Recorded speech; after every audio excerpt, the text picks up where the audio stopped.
தணிக்கை குழு டெலீட் பண்ண சொல்ற காட்சிகளை யூடியூப்ல அப்லோட் பண்ண முடியும். ஆனாலும் படக்குழுக்கள் அதை பண்றதில்லையே. காரணம் என்னன்னு தமிழன் புதுச்சேரியிலேருந்து கேட்டிருக்காங்க. தணிக்கை குழுவினரால் வெட்டப்பட்ட காட்சிகளை பார்க்கணும் அப்படின்ற ஆவல் உங்களுக்கு இந்த அளவு இருக்கிறதுக்கு எது காரணம்? அதை முதல்ல சொல்லுங்க.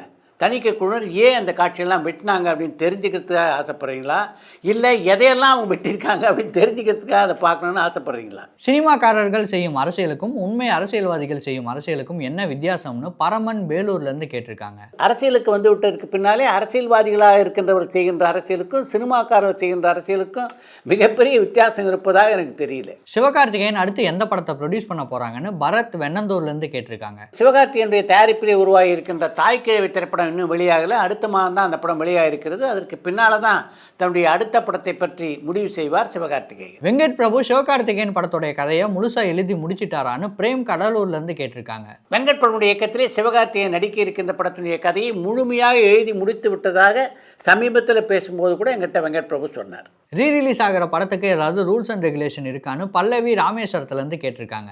ஏற்கனவே வெளியான படத்தில் எந்த காட்சியிலும் சேர்க்காம அல்லது எந்த காட்சியிலையும் குறைக்காம அப்படியே வெளியிட்டால் மறு வெளியீட்டில் எந்த விதிமுறையும் அதுக்கு கிடையாது.